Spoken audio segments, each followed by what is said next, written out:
من يهده الله فلا مضل له ومن يضلل فلا هادي له ونشهد أن لا إله إلا الله وحده لا شريك له ونشهد أن محمدا عبده ورسوله صلى الله تعالى عليه وعلى آله وأصحابه وبارك وسلم تسليما كثيرا أما بعد فأعوذ بالله من الشيطان الرجيم بسم الله الرحمن الرحيم وأحل لكم ما وراء ذلكم أن تبتغوا بأموالكم محصنين غير مسافحين فما استمتعتم به منهن فآتوهن أجورهن فريضة ولا جناح عليكم فيما تراضيتم به من بعد الفريضة إن الله كان عليما حكيما. سورہ نساء آیت نمبر 24. جو حضرات پیچھے دیوار سے ٹیک لگا کے بیٹھے ہیں اگر ہمت ہو تو آگے آگے بیٹھ جائیں. اگر آج اس سے نہ روکا گیا تو کل لوگ لیٹ کے درس سنیں گے. اگر کوئی عذر ہے تو پھر ٹھیک ہے, بلا عذر ایسا نہ کیا جائے. دوسرا, درس قرآن میں تھوڑا سا استحضار پہلے کر لیا کریں کہ یہ کسی خطیب کی یا کسی واعظ کی بات نہیں ہے, بلکہ اللہ تعالیٰ کا کلام ہے جو ہمیں پڑھ کے سنایا جا رہا ہے. یہود و نصارہ اس نعمت سے محروم ہیں. ان کے سامنے جب تورات اور انجیل پڑھی جاتی ہے تو یقین نہیں ہوتا کہ یہ وہی تورات کی وہی آیتیں ہیں, یہ وہی انجیل ہے. اللہ نے ہم پہ کتنا انعام کیا, احسان کیا کہ ہمیں اطمینان ہوتا ہے کہ یہ وہی کتاب ہے جو محمد صلی اللہ علیہ وسلم پر نازل ہوئی. وَإِذَا قُرِئَ الْقُرْآنُ فَاسْتَمِعُوا لَهُ وَأَنصِتُوا لَعَلَّكُمْ تُرْحَمُونَ. فرمایا جب قرآن مجید کی تلاوت کی جائے, پڑھا جائے, فَاسْتَمِعُوا لَهُ غور سے سنو, وَأَنصِتُوا اور خاموش رہو. قرآن خود قرآن کے آداب بیان کرتا ہے, خود اپنے آداب خود بیان کرتا ہے قرآن. ایک اور جگہ فرمایا وَالَّذِينَ إِذَا ذُكِّرُوا بِآيَاتِ رَبِّهِمْ لَمْ يَخِرُّوا عَلَيْهَا صُمًّا وَعُمْيَانًا, کہ ہمارے نیک بندے وہ ہیں کہ جب ان کے سامنے ہماری آیات تلاوت کی جاتی ہیں تو وہ اندھے اور بہرے ہو کے نہیں گزرتے. کیسی عجیب آیت ہے, ایسا نہیں کہ جیسے کچھ سنائی نہ دیا ہو. جبکہ وَإِذَا مَرُّوا بِاللَّغْوِ مَرُّوا كِرَامًا, اگر گانے بجانے یا لغویات پہ سے گزرتے ہیں تو عزت کے ساتھ گزر جاتے ہیں, جیسے سنائی نہ ہو. کیا عجیب آیت ہے. دونوں کو ایک ساتھ اللہ نے بیان کیا, لغویات کو بھی اور قرآن مجید کی تلاوت کو بھی. خود میرا ذہن بھی اس طرف پہلی دفعہ ہی گیا ہے کہ ان دونوں میں مناسبت کیا ہے. لغو فضول بات جس کا نہ دین کا کوئی فائدہ نہ دنیا کا کوئی فائدہ, اس کو لغو کہا جاتا ہے. کرکٹ کے میچز میں دلچسپی, گانے بجانے. تو فرمایا کہ مرو کراما, عزت کے ساتھ گزر جاتے ہیں. آپ دیکھیں جہاں رقص کی محفلیں ہوں, ناچ گانا ہو رہا ہو, تو شریف لوگ کیسے منہ نیچے کر کے گزر جاتے ہیں. تو اللہ نے فرمایا کہ یہ ایمان والوں کی علامت ہے کہ وہ ان چیزوں کی طرف کان نہیں لگاتے. لگاتے کس کی طرف ہیں؟ اذا ذکروا بآیات ربہم, جب ان کے رب کی آیات ان پر تلاوت کی جاتی ہیں, پڑھی جاتی ہیں, تو پھر اندھے اور بہرے ہو کے نہیں گزرتے, غور سے سنتے ہیں. تو اس کا حقیقی مصداق درس قرآن ہے. اس قرآن کی اس آیت کا حقیقی مصداق درس قرآن ہے. کیونکہ عربی میں جب قرآن کی تلاوت ہوتی ہے تو عجمی کو سمجھ میں نہیں آتا, جب درس دیا جاتا ہے تو پھر اس کی سمجھ میں آتا ہے. تو اس آیت کا سب سے پہلا مصداق درس قرآن کی محفلیں ہیں. تو اس لیے آپ لوگ اللہ کا شکر ادا کیا کریں کہ اللہ نے ہمیں قرآن سننے کی توفیق دی, اصلی شکل میں موجود. دوسرا شکر اس بات کا کہ قرآن مجید کو بیان کرنے والے آج دنیا میں بہت ہیں, مگر ہر آدمی قرآن کو اپنے مطلب کے لیے بیان کرتا ہے. اہل حق سے تعلق نصیب ہو جانا.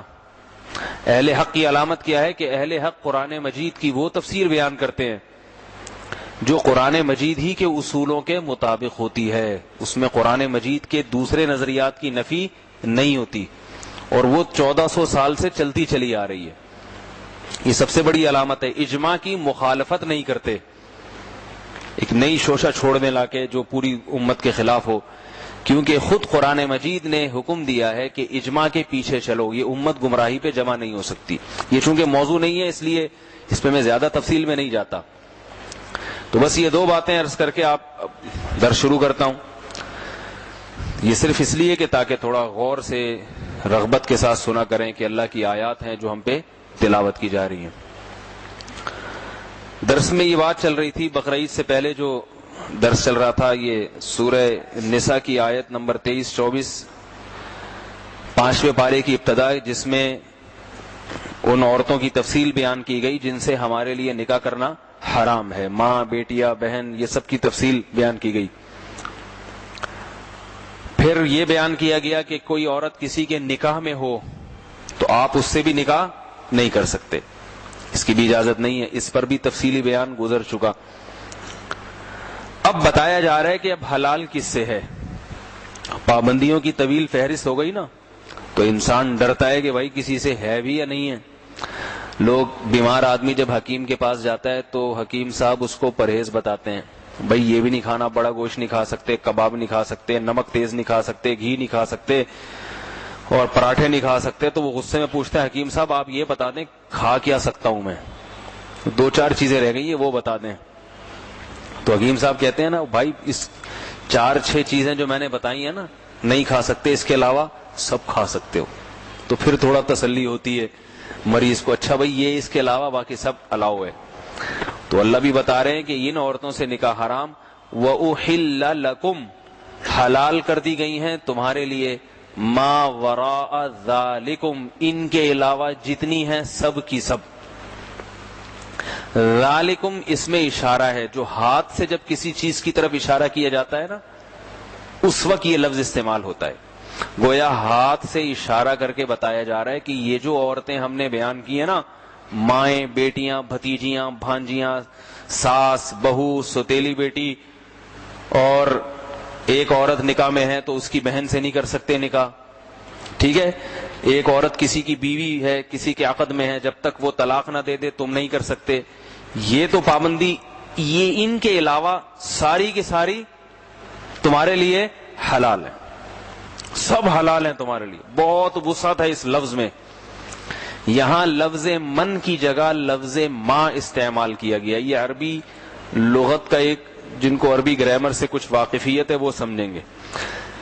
عربی میں لفظ من جو ہے نا یہ ذوی العقول کے لیے، انسانوں کے لیے استعمال ہوتا ہے. جیسے میں کہتا ہوں من جاءک، آپ کے پاس کون آیا، تو کون کسے کہتے ہیں اردو میں؟ کوئی صاحب آئے ہوں گے نا، انسان. لیکن جب میں کہوں گا ما جاءک، اس کا مطلب کون سی چیز آپ کے پاس آئی، کون سی چیز، جو کہ انسانوں کے لیے استعمال، بولو بھائی، نہیں ہوتا. تو اصول کے مطابق یہاں پر لفظ من ہونا چاہیے تھا. وَأُحِلَّ لَكُمْ، تمہارے لیے حلال کر دی گئی ہیں، من، وہ عورتیں، وہ انسان، وراء ذالکم، جو ان عورتوں کے علاوہ ہوں. لیکن لفظ وہ استعمال کیا جس میں چیز کا لفظ، چیز میں عموم ہوتا ہے، انسان اور غیر انسان سب کو شامل ہوتی ہے یہ چیزیں. بھائی کہتے ہیں نا تم کیا چیز ہو، لوگ کہتے ہیں نا، کیا مطلب تم یہی نہیں ڈیفائن ہو پا رہا کہ تم انسان بھی ہو یا کچھ اور ہو. تو چیز کا جو مفہوم ہے نا وہ انسان اور غیر انسان، ذوی العقول اور جو عقل والی چیزیں نہیں ہیں ان کو بھی شامل ہے. اب قرآن مجید تو بلاغت پر مشتمل کتاب ہے نا، وہ ایسا غیر مناسب لفظ خواتین کے لیے استعمال کر سکتا ہے کہ یہ جتنی اور عورتیں، جتنی چیزیں ہیں، یہ عورتیں جتنی، جن کو اللہ چیزیں کہہ رہے ہیں، یہ ساری چیزیں تمہارے لیے حلال ہیں. تو اس میں نقطہ کیا ہے؟ بعض علماء نے نقطہ یہ بیان کیا کہ عورتوں میں اکثر عقل چونکہ کم ہوتی ہے اس لیے ان کو چیز سے تعبیر کیا گیا ہے، گویا بے عقل. مگر یہ درست نہیں ہے، اس لیے کہ اگر بے عقلی سے تعبیر کیا جائے نا عورتوں کو، تو یہاں بے عقلی سے تعبیر کرنے کی کوئی وجہ موجود نہیں ہے. اس میں حکمت کیا ہے؟ کوئی حکمت نہیں ہے. تو اصل وجہ یہ معلوم ہوتی ہے، اور بعض مفسرین نے اس کو لکھا بھی ہے کہ جب آپ کسی چیز کے عموم میں مبالغہ پیدا کرتے ہیں تو جو چیز شامل ہو اس کا تذکرہ بھی کرتے ہیں، جو شامل نہیں ہے اس کا تذکرہ بھی کرتے ہیں.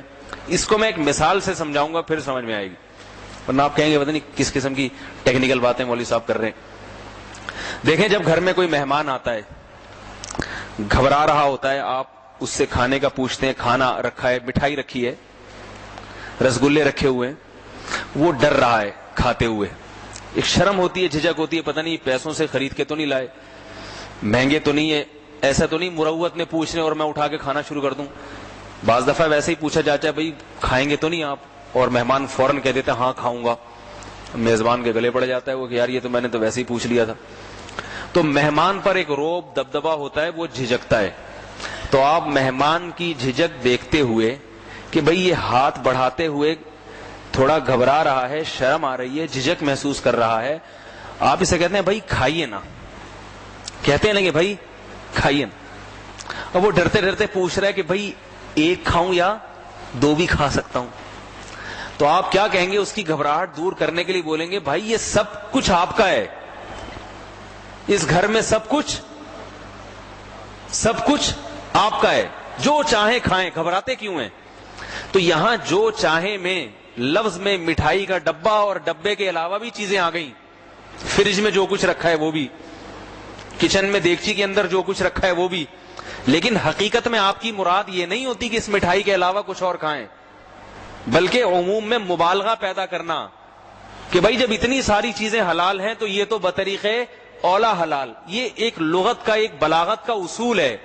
بلاغت میں ہمیشہ کبھی کلام کے حقیقی معنی مراد نہیں ہوتے، بلکہ مبالغہ مقصود ہوتا ہے. جیسے ہم کہتے ہیں نا فلاں آدمی شیر ہے، شیر، تو مقصد یہ نہیں کہ اس کی دم بھی ہے اور اس کے جناب نوکیلے دانت بھی ہیں، مقصد ہے بہادری ہے شیر جیسی. حالانکہ بہادری بھی شیر جیسی نہیں ہوگی، لیکن اس کو جھوٹ نہیں کہتے، بلکہ یہ کلام میں مبالغہ پیدا کرنے کا ایک طریقہ ہے تاکہ سامنے والے کی سمجھ میں بات اچھی طرح آ جائے.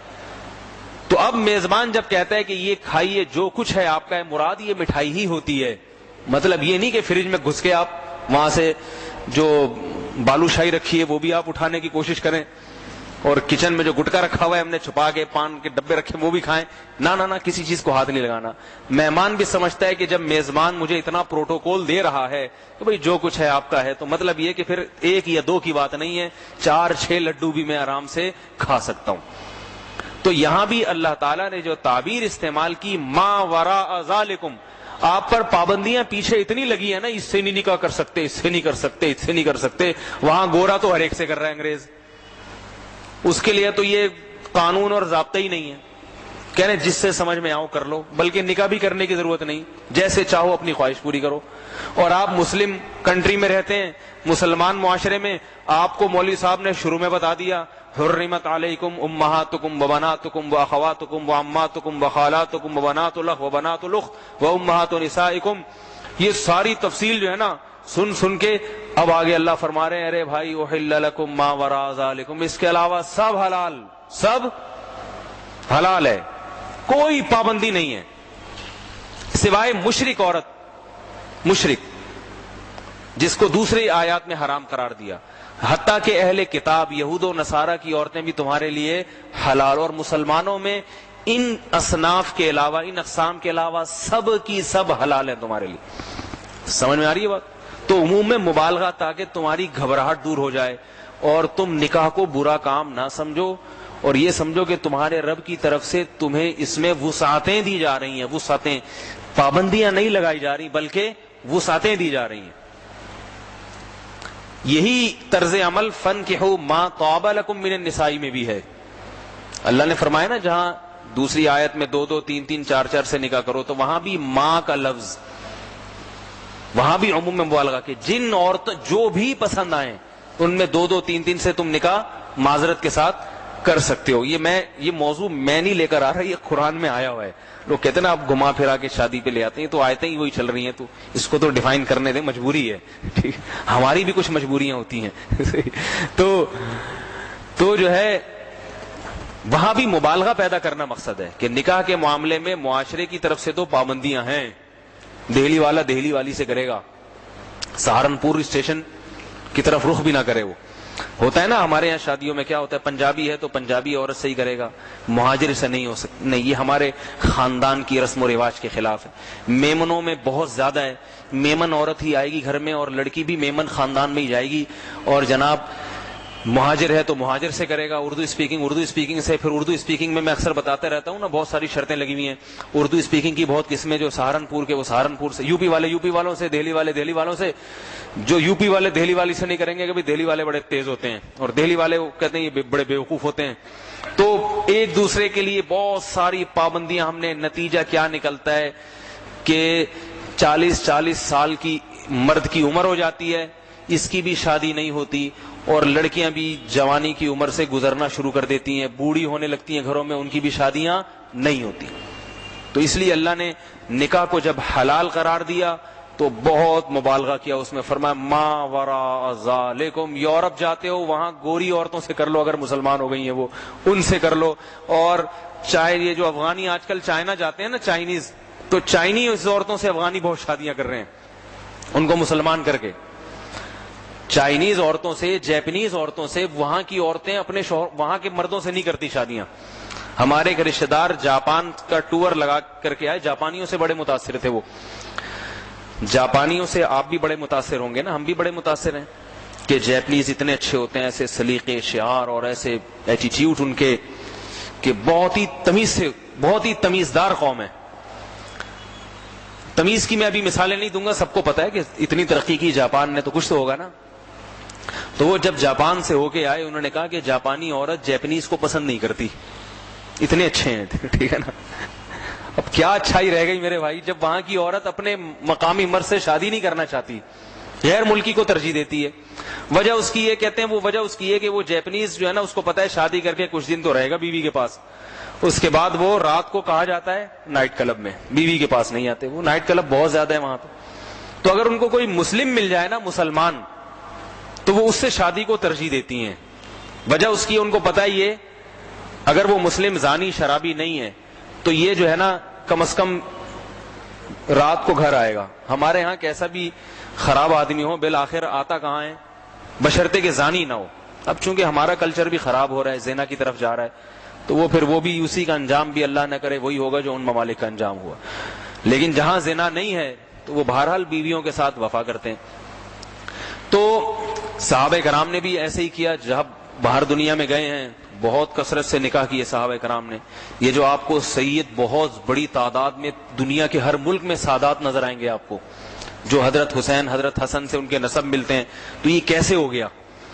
ظاہر ہے ان کے نکاح بہت دوسرے ممالک میں بھی جا کے کیے ہیں, تو ان سے نسل جو ہے وہ پیدا ہوئی ہے. تو احل لکم ما وراء, اس میں عورت کا بھی فائدہ ہے نا. مرد کے جب نخرے کم ہوں گے تو پھر لڑکی کی شادی بھی آسان. آج افسوس کی بات یہ ہے کہ مائیں شکایت کرتی ہیں کہ ہماری بیٹیوں کے لیے رشتے نہیں آتے, جو بھی رشتہ آتا ہے وہ کچھ نہ کچھ عیب نکال کے مسترد کر دیتے ہیں. لیکن اپنے بیٹوں کے بارے میں ان کا رویہ بالکل یہی ہوتا ہے. جب بیٹوں کے لیے رشتہ دیکھنے جاتی ہیں تو اس سے زیادہ عیب نکال کے مسترد کرتی ہیں. تو بھائی جیسی روح ویسے فرشتے, جیسا آپ ان کے ساتھ سلوک کر رہی ہو دوسرے کی بیٹیوں کے ساتھ, تو آپ کی بیٹیوں کے ساتھ بھی ویسا ہی سلوک ہوگا. اسی طرح مرد جب اپنے لیے معیار بہت اونچا کر لے گا نا کہ میری بیوی ایسی ہونی چاہیے, اللہ نے تو اجازت دی ما وراء ذالکم, سب حلال, لیکن آپ نے پہیں لگا دی اس میں. میں اردو اسپیکنگ ہوں تو لڑکی اردو اسپیکنگ ہونی چاہیے, پھر میں یو پی کا ہوں تو یو پی کی ہونی چاہیے, میں جناب میں اتنا تعلیم یافتہ ہوں, میں نے پی ایچ ڈی کیا ہوا ہے تو لڑکی کم از کم ایم اے ہونی چاہیے, اور میں اتنا کماتا ہوں تو لڑکی کی بھی جاب ہونی چاہیے. تو جب آپ نے اتنی شرطیں لگا دی تو اب اگر بیٹی پیدا ہو گئی تو یاد رکھو پھر آپ کو بھی اس معیار پہ اپنی بیٹی کو لانا پڑے گا. جو آپ نے اپنی بیوی کے لیے معیار متعین کیا تھا. لیکن جب آپ اپنی بیٹی کو اس معیار پہ لے کر آئیں گے تو زمانہ آگے جا چکا ہوگا. کمپٹیشن اتنا ہے نا کہ پھر معیار ایم اے اسلامیات پہ نہیں ہوگا یا ایم اے انگلش پہ نہیں ہوگا, پھر وہ معیار پی ایچ ڈی پہ جا چکا ہوگا. سمجھ میں نہیں آ رہی میرا خیال ہے بات. مولوی صاحب کی باتیں مشکل سے سمجھ میں آئیں گی, لیکن یہی زمینی حقائق ہیں جو ہم بیان کر رہے ہیں. اس لیے چھوڑ دو میرے بھائی یہ فضول قسم کی باتیں. لڑکی والوں کے اگر نخرے ہونا تو سمجھ میں آتی ہے بات کہ لڑکی والوں نے اپنی بیٹی دینی ہے, جس کے گھر رخصت کر کے بھیج رہے ہیں تو ان کے بارے میں تو لڑکی کے باپ کو بہت حساس ہونا چاہیے کہ پتہ نہیں کیسا نکلے. لیکن آپ تو لے کر آ رہے ہو نا, تو آپ کے لیے جو ہے نا معاملے میں وسعت اللہ نے رکھی ہے. آپ اتنی زیادہ شرطیں نہ لگاؤ اور معاشرے میں اس رواج کو ختم کرنے کی کوشش کرو. اپنے سے کمتر گھرانوں میں شادیاں کرو اور یہ چھوڑ دو. ایک عجیب یعنی ایک میں تو لوگوں کے فون آتے رہتے ہیں نا صبح شام, یہ ہوتا کیوں ہے یہ میں آپ کو بتاؤں. جب انسان یہ اتنا زیادہ, میں جیسے آپ کو عرض کر رہا ہوں نا کہ اتنی شرطیں نہ لگائیں. آپ سارے مرد حضرات ہیں, جب شادی کریں تو اتنی پخے نہ لگائیں. کوئی بات نہیں, اردو اسپیکنگ اگر پنجابیوں میں کر لے کچھ نہیں ہوتا, اور پنجابی اگر اردو اسپیکنگ میں کر لے کچھ نہیں ہوتا. مہاجر اگر پٹھان میں کر لے کچھ نہیں ہوتا. میں نے بھی الحمدللہ پٹھان میں کی نا, آپ کے سامنے مثال ہوں. میں تو پٹھان نہیں ہوں, ٹھیک ہے نا, اور انہوں نے بھی, پٹھانوں نے بھی مجھے دے دی اپنے خاندان کی لڑکی. اللہ کا فضل ہے 2.5 سے 3 سال ہونے والے ہیں, بہت آرام سے حساب کتاب گزر رہا ہے. وجہ اس کی کیا ہے کہ جب ہمارے اپنے خاندان کے جو طور طریقے ہیں وہ ہم نے اس پہ فٹ نہیں کیے کہ بھائی ان کا کلچر تھوڑا سا ڈفرینٹ ہے, آپ کی زبان میں بولوں گا میں, ٹھیک ہے نا. انہوں نے ہم سے وہ توقعات وابستہ نہیں کی. ان کو پتا تھا بھائی یہ تھوڑے سے الگ اسٹائل کے ہیں, تو تھوڑا سا کمپرومائز انہوں نے, تھوڑا سا ہم نے ہو رہا ہے, زندگی گاڑی چلنا شروع ہو گئی. تھوڑا سا آپ پٹھان بن جائیں, صحیح ہے نا, تھوڑا سا وہ کیا بن جائے, مہاجر بن جائیں, چلو بھائی چلاؤ گاڑی. پنجاب میں کریں گے تو تھوڑا سا پنجاب والے آپ بن جائیں, آپ تھوڑا سا پنجابی سٹائل بھی لے آئیں, تو لسی شسی دہی شہی, صحیح ہے نا. گھر میں مکھن کا اضافہ کر دیں آپ, بھائی پہلے مکھن نہیں آتا تھا, جیم آتا تھا, اب ½ کلو دہی آئے گی روزانہ, 1 کلو بھینس کا دودھ آئے گا. ویسے اتنے خرچے, بھائی ہر قوم پہ خرچے تو ہوتے ہیں, خرچوں کی نوعیت میں فرق ہوتا ہے. کسی قوم کی خرچے لباس پہ زیادہ ہوتے ہیں, کسی کی کھلائی پلائی پہ ہوتے ہیں, تو نوعیت تبدیل ہو جائے گی. تو اپنے ظرف کو وسیع کریں, اس میں یہ جمود توڑیں. میں یہ عرض کر رہا ہوں یہ جمود توڑتا کیوں نہیں ہے انسان, توڑتا کیوں نہیں ہے؟ اس لیے کہ دنیا کو مسافر خانہ نہیں سمجھتا. وہ سمجھتا ہے کہ میں نے سارے مزے اس دنیا میں اٹھانے ہیں, لہذا جیسا میرا معیار ہے نا ایسی بیوی ہونی چاہیے تاکہ سارے مزے میں دنیا میں مجھے مل جائیں. لہذا وہ کمپرومائز نہیں کرتا. شکل بھی اچھی ہونی چاہیے, تعلیم بھی ہونی چاہیے, گھر کے طور طریقے بھی ہونے چاہیے. جب میرے رشتے دار آئیں تو بہو ایسی ہونی چاہیے گھر میں کہ وہ ان سے یعنی میزبانی بھی بہت اچھی طرح سے کرے, ان سے پوچھے بھی, اور ساس سسر کی بھی تسلی کے ساتھ خدمت کرے. پھر تعلیم یافتہ ہو, بچوں کی تربیت, اور جاب اگر ضرورت کے وقت کرنی پڑ جائے تو جاب بھی کرے. وہ ہلا کے ایسا کہ جیسے بنی اسرائیل کی گائے. موسیٰ علیہ السلام نے حکم دیا نا گائے ذبح کرو, تو بنی اسرائیل نے پوچھا بھائی ہوتا گائے ذبح کرو تو مطلب یہ کہ کوئی بھی گائے لاؤ جو لنگڑی لولی معذور نہ ہو, ذبح کر دو, ختم. انہوں نے کہا نہیں, کس قسم کی گائے ہونی چاہیے, ما لونھا, اس کا رنگ کیسا ہونا چاہیے. پابندیاں لگی, فرمایا کہ زرد رنگ کی ہونی چاہیے, فاقع لونھا, چمکتا ہوا رنگ, تسر الناظرین, دیکھنے والوں کو پسند آئے. جیسے وہ لاسانی اور دل پسند والوں کے فارم ہوتے ہیں نا یہاں سہراب گوٹ میں, دیکھنے والے کہیں گائے لایا ہے بھائی. ایک پابندی اپنے اوپر لگوا لی انہوں نے. پھر کہا کہ اے موسیٰ اس طرح کی تو بہت ساری گائیں ہوتی ہیں, سمجھ میں نہیں آ رہا, مزید پابندی لگی. پھر کہا سمجھ میں نہیں آیا, مزید پابندی لگی. تو اتنی پابندیاں لگا لی کہ حکم پر عمل کرنا مشکل ہو گیا. ایسی گائے آرڈر پہ بنوانی پڑے گی, مارکیٹ میں مل نہیں رہی. فَذَبَحُوهَا وَمَا كَادُوا يَفْعَلُونَ, اللہ فرماتے ہیں ذبح کر تو لیا لیکن قریب تھا کہ نہ کرتے.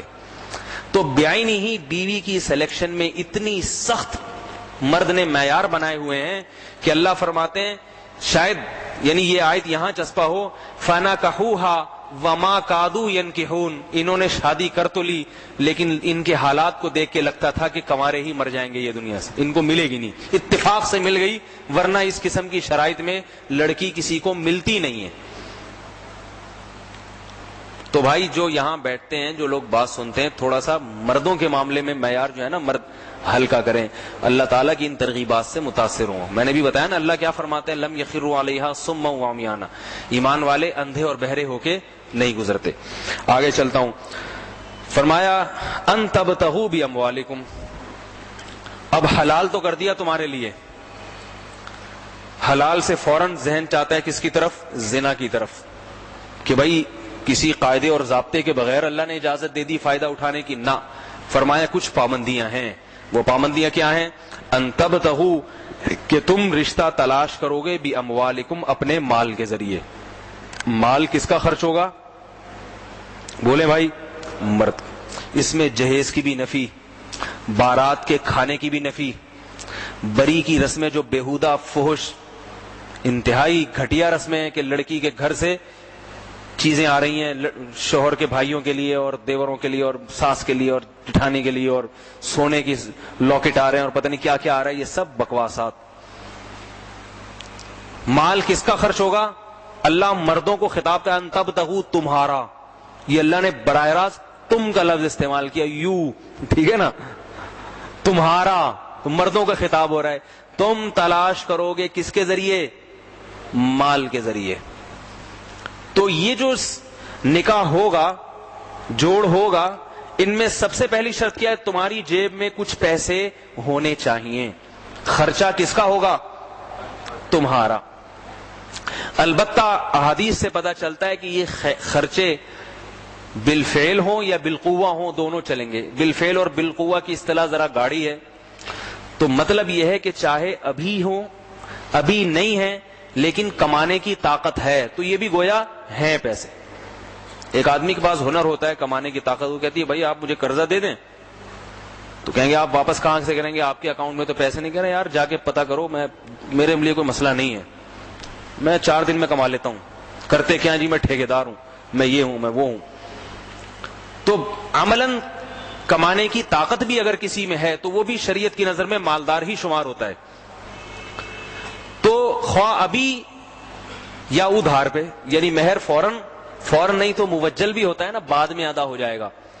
تو اللہ نے پہلی شرط کیا بیان کی؟ بھی شرطیں گنے آپ لوگ اور دیکھیں ہم ان شرطوں پہ پورا اترتے ہیں، ہمارا معاشرہ پورا اترتا ہے یا نہیں اترتا۔ تو پہلی شرط قرآن نے کیا بیان کی ہے؟ مال کس کا خرچ ہوگا؟ بولو بھائی، لڑکے کا جو شادی کر رہا ہے۔ لڑکی والوں کا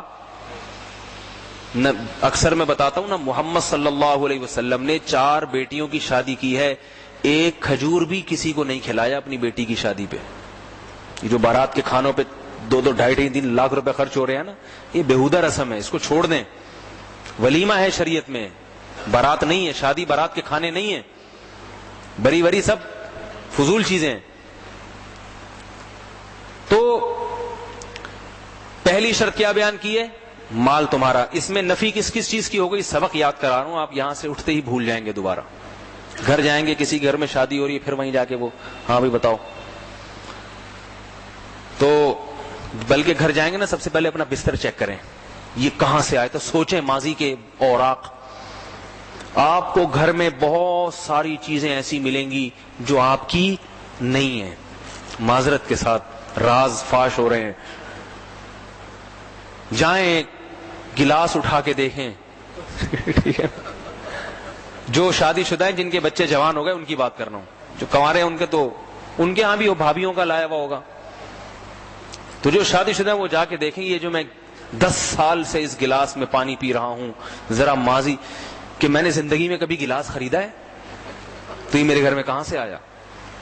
تو ایک دم یاد آئے گا، ایک ٹرک آیا تھا، صحیح ہے نا، اس میں اور بہت دلہن سمیت اور بہت ساری چیزیں تھی، دلہن نہیں تھی، دلہن لیٹ پہنچی ہے، چیزیں پہلے پہنچی ہیں، حال جبکہ مہر بعد میں دیا جاتا ہے، دلہن پہلے پہنچ جاتی ہے۔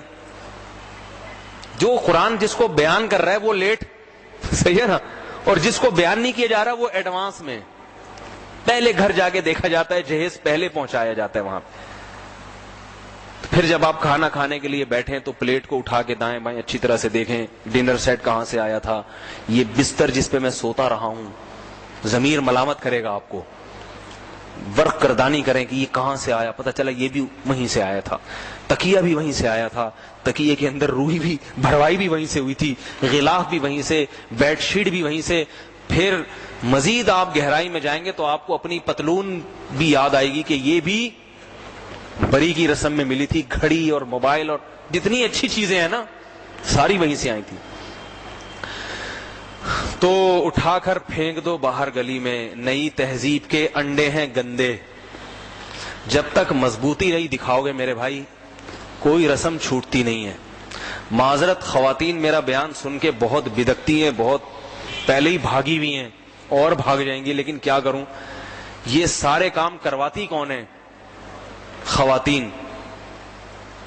اور جو افغانستان میں امریکہ کے خلاف لڑ کے آیا ہوا ہے نا, وہ گھر میں آ کے بیوی کے سامنے ڈھیر ہو جاتا ہے, کہتا ہے یار میں کیسے, یعنی وہ مان لیتا ہے ساری بات.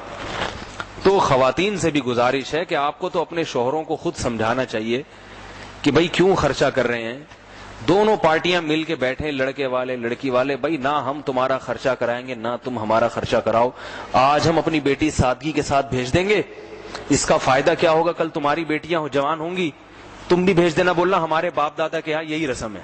لوگ کنجوسی کے تانے دیں گے نا, مر گیا مردود, نہ فاتحہ نہ درود, کہتے ہیں نا جب میت پہ کچھ کھلاؤ نہیں لوگوں کو مرغے شرغے, تو لوگ کہتے ہیں نا مر گیا مردود, نہ فاتحہ نہ درود نہ کچھ, ابا مر گیا اور کچھ کھلا ہی نہیں کسی کو کچھ, تو بھائی ابا مر گیا تو کیوں کھلائے وہ. تو ایسے ہی بیٹی رخصت کر دی, خالی ہاتھ بھیج دیا, خالی ہاتھ. تو بتا دیں کہ بھائی ہم خالی ہاتھ, پہلی بات تو پوری بیٹی بھیج دی ہے, اتنی بڑی چیز دے دی اس کو, پوری بیٹی بھیج دی, اس کو بھیج دی, اس کے گھر میں روانہ کر دی, اس کے گھر بسانے کے لیے اپنے جگر کا ٹکڑا اس کے حوالے کر دیا, اور کیا چاہیے. دوسری بات یہ کہ بچی ہماری ہے, بھاگی نہیں جا رہی کہیں, جہاں ضرورت پڑے گی. داماد بعض دفعہ غریب بھی ہوتا ہے, غریب نہیں بھی ہے, ہم اپنی بچی کو تحفے, جیسے بھائی بھائی کو بھی تحفے دیتا ہی نہیں دیتا, بچہ اپنی ماں کو بھی بیٹی بھی تو اپنی ماں کو تحفے دیتی ہے نا, تو جیسے وہ پوری زندگی پڑی ہوئی ہے, بیٹی جب چاہے گی اپنے باپ کو تحفہ دے گی, باپ جب چاہے گا اپنی بیٹی کو تحفہ دے گا. پبلک کے مشورے کی اس میں ضرورت نہیں ہے, نہ عوام کو دخل اندازی کی ضرورت ہے. ہماری بیٹی ہے, ہم خالی ہاتھ بھیجیں یا جناب سونے میں لاد کے بھیجیں یا اس کی جیب میں بم رکھ کے بھیجیں, آپ کو اس پہ اعتراض کا حق نہیں ہونا چاہیے. آپ کون ہوتے ہیں ٹانگ اڑانے والے, اس کا اصل جواب یہ ہے. لیکن عورتیں آئیں گی محلے کی, آپ نے دوستوں کو, تو مرد چپ ہو جائے گا, مرد بولے گا بھائی اپنی بیٹی کا معاملہ میں واقعی یار یہ تو غلط کر رہا ہوں, میں تو غیرت کا مسئلہ نہ بنا لے, جان سے نہ مار دے مجھے. اور ممکن ہے آپ اپنی بیوی کو بھی سمجھا دیں اور وہ بھی مان جائے, چلو بھائی ٹھیک ہے, پہلی دفعہ منع کے ابا نے کوئی زندگی میں ڈھنگ کی بات کی ہے.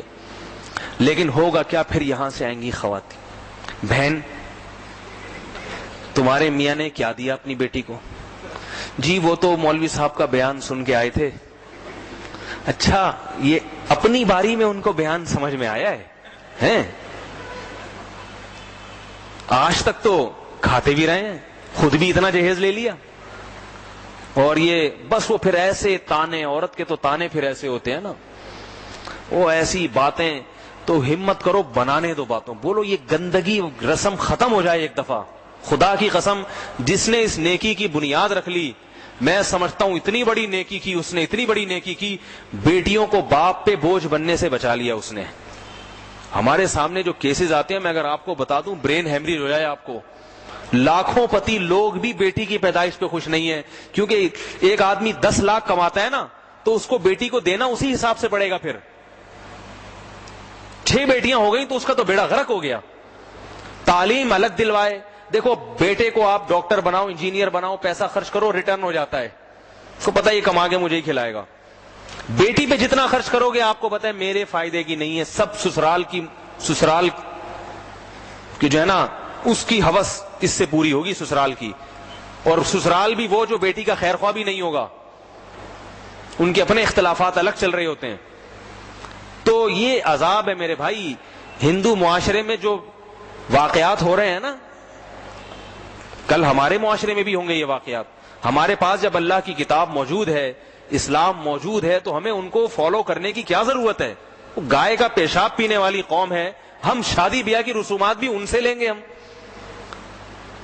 وہ گائے کا چھڑکاؤ کرنے والے اور بتوں کے سامنے جھکنے والے، اس قوم سے ہم اپنے نکاح اور شادی کے کلچر کو اس قوم سے ہم لیں تو ہم سے بدتر دنیا میں کون ہو سکتا ہے؟ جس کے پاس ایک بہترین راہ عمل موجود ہے، ایک پاکیزہ نظام موجود ہے، وہ اس نظام کو چھوڑ کر کبھی انگریزوں کے پیچھے بھاگ رہے ہیں، کبھی چائنا والوں کے پیچھے بھاگ رہا ہے، اور کبھی ہندوؤں کے پیچھے بھاگ رہا ہے۔ اس سے بڑی بدبختی کیا ہوگی؟ ایک شہزادہ بادشاہ کے طور طریقوں کو چھوڑ کر محلے کے بھنگیوں سے سلیقے اور طور طریقے سیکھ رہا ہے، بادشاہ کو کتنی غیرت آئے گی کہ تو شہزادہ ہے، میں بادشاہ ہوں، مجھ سے سیکھ۔ تو جا کے کبھی کسی بھنگی سے پوچھ رہا ہے بتا مجھے نہانا کیسے ہے، مجھے استنجا کیسے ہے؟ وہ بھنگی کو کیا پتا استنجا کیا ہوتا ہے اور غسل کیا ہوتا ہے؟ اس سے صاف رہنے کے طریقے سیکھ رہا ہے تو میرے بھائی، ان لوگوں کا تو خاندانی نظام تلپٹ ہو گیا ہے، برباد ہو گیا ہے۔ ان سے ہم پوچھ رہے ہیں کہ ہم نے شادی کیسے کرنی ہے، جہیز کتنا دینا ہے، بارات؟ ہمارے پاس محمد صلی اللہ علیہ وسلم کی مثالیں موجود ہیں، تو بھائی اس پہ جہاد کرنا پڑے گا۔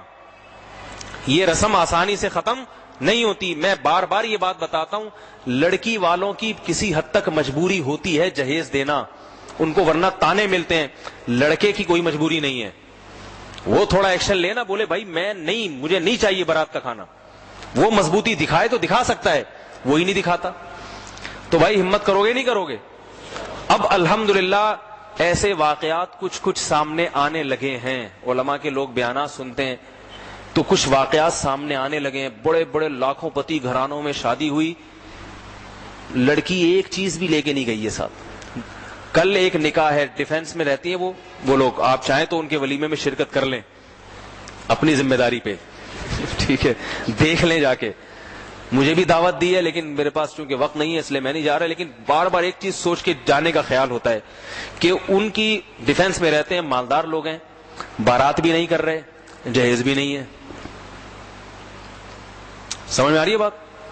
ایسے ہی کر رہے ہیں بھائی، نکاح ہوگا، کل ولیمہ ہے، اور انہوں نے شادی ہال بک کرا لی ہے۔ میرے پاس بھی آج کارڈ آیا، تو میرے پاس ٹائم نہیں ہے جانے کا، میں نے منع کر دیا، لیکن بار بار خیال ہوتا ہے کہ اس طرح کے نکاح ولیموں میں تو جانا چاہیے نا انسان۔ دیکھے تو ایسے چند اور بھی واقعات ہیں، تو یہ اس لیے آپ کو بتا رہا ہوں کہ آپ بھی تھوڑی سی ہمت کر لیں، ٹھیک ہے؟ بس یہ آیت کا اگلا حصہ بیان کر کے بات ختم کرتا ہوں۔ تو پہلی بات اللہ نے کیا شرط لگائی؟ ان تبتغوا، بولو بھائی، باموالکم، پیسہ کس کا خرچ ہوگا؟ تمہارا، مردوں کا ہونا چاہیے، لڑکی والوں کا ایک دھیلا بھی خرچ نہیں ہونا چاہیے۔ دوسری بات، محسنین، مقصد بیوی بنانا ہو، محض خواہش پوری کرنا مقصود نہ ہو، غیر مصافحین، نکاح کی پاک دامنی مقصود ہو، محض خواہش پوری کر کے چھوڑنا مقصود، بولو بھائی، نہ ہو۔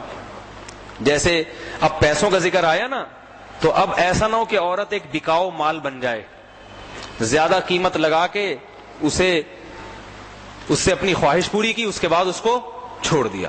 یہ کام نہیں ہونا چاہیے، باقاعدہ نکاح ہونا چاہیے۔ نکاح میں اور زنا میں بنیادی فرق کیا ہے؟ نکاح ہمیشہ کے لیے ہوتا ہے، طلاق ایک وقتی چیز ہے کہ نباہ نہیں ہو سکا، چلو علیحدہ ہو جاؤ۔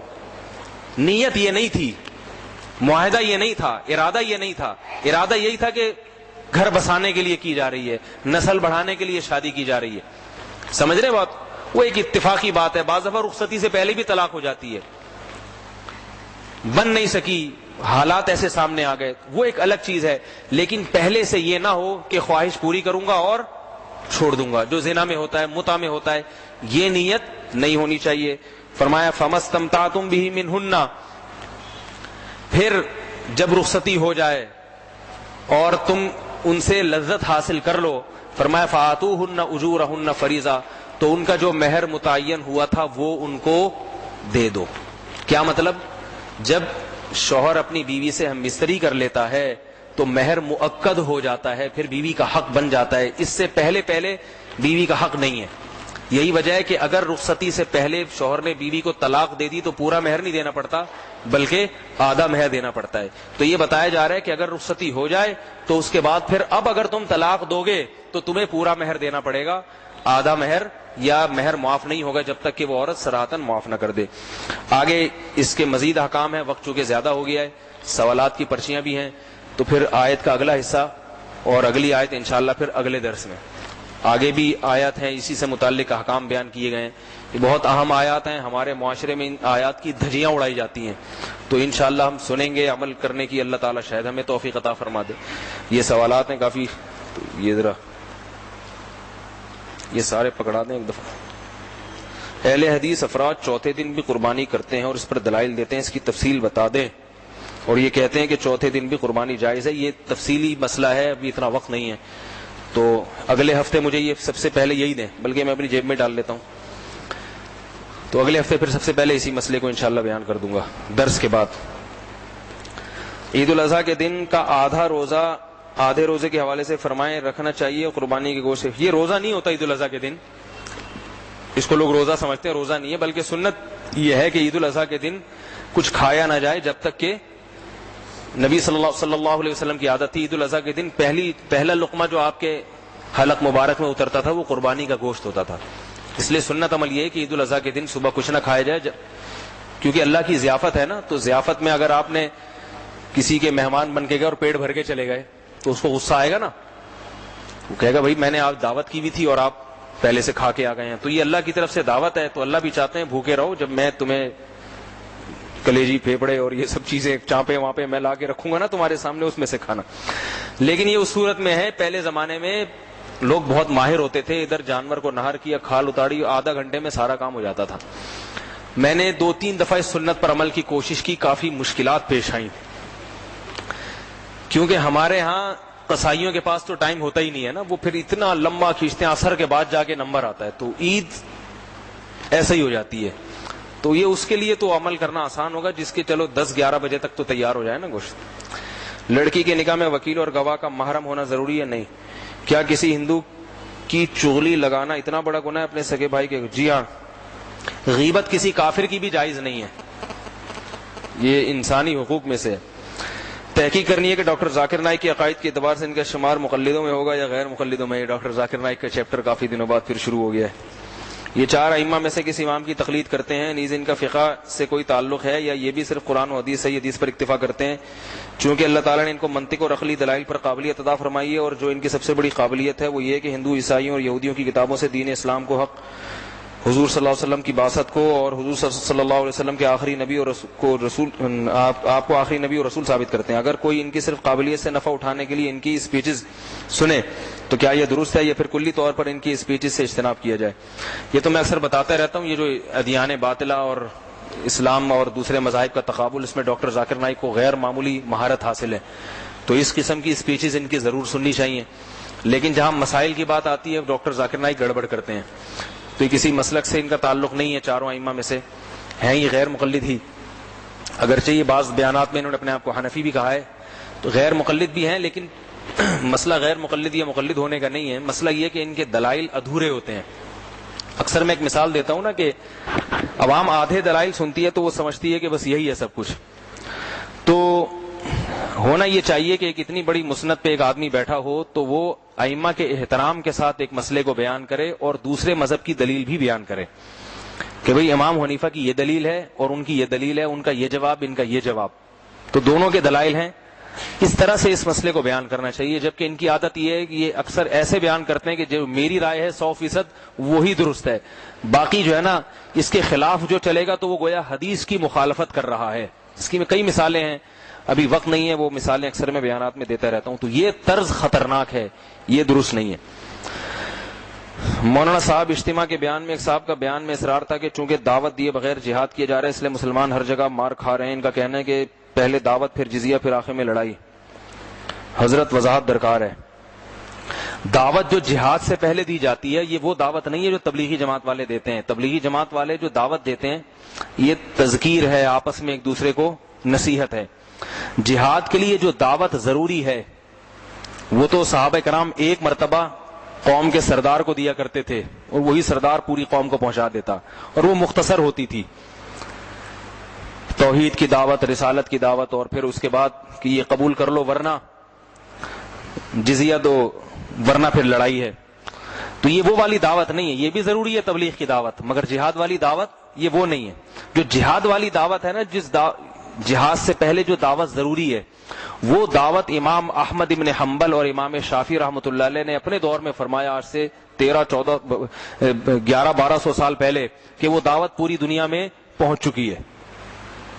اب تو الیکٹرانک میڈیا ہے، انٹرنیٹ ہے، اس کے ذریعے اسلام کا تعارف پہلے سے بھی زیادہ دنیا میں پہنچ چکا ہے. اس دعوت کا مطلب اسلام کا تعارف ہو جانا چاہیے تاکہ ان کو پتہ چلے کہ مسلمان کس بات پہ لڑتے ہیں. تو اس لیے یہ بات تو درست نہیں ہے کہ دعوت پہنچی نہیں ہے لہذا جہاد نہیں. البتہ یوں کہا جا سکتا ہے کہ جہاد کے لیے صرف دعوت کی شرط کافی نہیں ہے، اقدامی جہاد کے لیے دعوت بھی ضروری. وہ دعوت والی شرط تو پوری ہو گئی. دوسری چیز ضروری ہے طاقت اور قوت، آپ میں لڑنے کی قوت بھی ہو. یہ والی شرط مسلمانوں میں اقدامی جہاد کے لیے نہیں پائی جاتی. اپنا دفاع کرنا مشکل ہو رہا ہے جس قوم کے لیے، فلسطین میں، افغانستان میں، عراق میں، تو وہ قوم کو یہ حکم دینا کہ وہ چڑھ کے کسی دوسرے ملک پہ چڑھائی کرے، تو یہ زمینی حقائق کے لحاظ سے یہ غلط ہے. نبی صلی اللہ علیہ وسلم نے جو مکہ مکرمہ میں جہاد نہیں کیا، اس کی وجہ یہ نہیں کہ ایمان نہیں بنا تھا یا یہ نہیں، اس کی وجہ کہ طاقت نہیں تھی لڑنے کی. مکہ میں حضرت بلال کے سینے پر پتھر رکھے جا رہے ہیں، وہ یہ ظلم سہ رہے ہیں. خباب ابن ارت رضی اللہ عنہ کو آگ کے انگاروں پہ لٹایا جا رہا ہے. مسلمان حضرت خباب کو اس ظلم سے نہیں بچا سکتے تھے، تو ایسی کمزور قوم کو حکم دیا جائے کہ ان کے خلاف تلوار اٹھاؤ، تو ظاہر ہے یہ ممکن نہیں ہے. اس کی مثال ایسے ہے جیسے بنی اسرائیل جب فرعون کے مظالم سہ رہے تھے تو حضرت موسیٰ علیہ السلام نے بنی اسرائیل کو مصر سے نکالنے کی تو کوشش کی ہے، فرعون سے لڑوانے کی کوشش نہیں کی ہے. سمجھ میں آ رہی ہے بات؟ کہ طاقتور حکومت ہے، اس کے غلام بنے ہوئے ہیں، تو کیسے بغاوت کر لیں گے وہ. تو یہ طاقت. اور مدینہ میں جب نبی صلی اللہ علیہ وسلم تشریف لے گئے تو مدینہ میں بھی آپ نے شروع میں 10 سال تک عمومی طور پر دفاعی جہاد کیا، اقدامی نہیں کیا، طاقت نہیں ہے. غزوہ خندق میں بھی آپ نے چاروں طرف خندقیں کھدوائی ہیں کہ آنے سے روکو، بس بڑھ کے چڑھائی نہیں کی ہے، مدینہ آنے سے روک دو کسی طریقے سے، اپنے ملک کی، اپنے وطن کی، اپنے شہر کی حفاظت کر لو.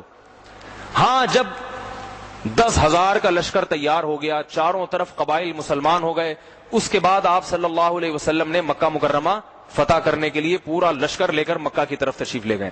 تو نبی کی سیرت بھی بتاتی ہے کہ جہاد طاقت کے ساتھ مشروط ہے، پاور ہونی چاہیے. تبھی قرآن نے کہا اعدوا لهم ما استطعتم من قوة، قوت پہلے اکٹھی کرو، وہ نہ ہو پھر لڑنا. آپ کہتے ہیں نا پاکستان کو چاہیے امریکہ پہ حملہ کر دے، تو پاکستان جن جہازوں سے حملہ کرے گا نا، وہ جہاز بھی امریکہ سے ہی ادھار لیتا ہے. سعودی عرب کو اگر آپ کہیں یہ چڑھائی کر دے، تو سعودی عرب کے جو طیارے ہیں نا امریکہ سے آئے ہیں، اور ان میں پاسورڈ بھی لگا ہوا ہے. جیسے ہم کمپیوٹر پہ جب تک پاسورڈ نہیں ہو نا، تو وہ جہاز کو بھی وہاں سے بٹن نہیں دبے گا تو اڑے گا ہی نہیں. وہ پھر اس کی حدود ہیں کہ یہ اتنی حدود سے باہر نکلا تو پھر کوئی ذمہ داری نہیں ہے، ہٹ کر دیں گے اس کو. تو یہ کھلونے ہیں میرے بھائی، ٹھیک ہے نا، پٹاخے ہیں شب برات کے، بم ہے وہ شب برات کے پٹاخے ہیں. اور یہ جو ہمارے طیارے ہیں انڈیا کے مقابلے میں تو ہیں، باقی یہ کہ باقی یورپی دنیا کے مقابلے میں ٹیکنالوجی کچھ بھی نہیں ہے. تو اس لیے آرام سے تسلی کے ساتھ بیٹھ جائیں. صحیح ہے نا؟ دفاعی جہاد جو ہو رہا ہے نا اسی پہ زور لگائیں، جو افغانستان میں، فلسطین میں ہو رہا ہے. اسی سے شاید اللہ تعالیٰ مستقبل میں مسلمانوں کی راہیں کھول دیں. باقی دعوت اور تبلیغ کا کام اپنی جگہ ہے، وہ ایک الگ شعبہ ہے مستقل. مسلمانوں میں دین کی تبلیغ، نہی عن المنکر، امر بالمعروف، نبی صلی اللہ علیہ وسلم نے دونوں کام کیے ہیں. کسی ایک شعبے کی بنیاد پر دوسرے کی نفی کرنا مقصود نہیں ہے، نہ اس کی نفی کرنا جائز ہے. آخری سوال رہ گیا. میرے والدین کے ماموں چچا تایا سے میرا پردہ ہے، کتنی عمر کے لڑکے سے پردہ؟ 10 سال کے بچے سے پردہ شروع کر دینا چاہیے. بائیں ہاتھ سے کھانا پینا جائز ہے یا نہیں؟ اگر بچہ قدرتی طور پر بائیں ہاتھ استعمال کرتا ہے، اس کو روک ٹوک کرنی چاہیے، ضرور کرنی چاہیے. بائیں ہاتھ سے کھانا پینا غلط ہے، شریعت میں اس کی اجازت نہیں ہے. نبی صلی اللہ علیہ وسلم نے بہت سخت تنبیہ فرمائی ہے. فضائل جہاد پر اردو میں کوئی کتاب ہو؟ فی الحال میرے ذہن میں نہیں ہے. قرآن مجید فضائل جہاد پر بہترین کتاب ہے، ٹھیک ہے نا، بہت ساری آیتیں ہیں، پڑھ لیا کریں. اور بھی ہیں کتابیں علماء نے لکھی ہیں، وہ پڑھ سکتے ہیں. سبحانک اللہم و بحمدک، نشہد ان لا الہ الا انت، نستغفرک و نتوب الیک.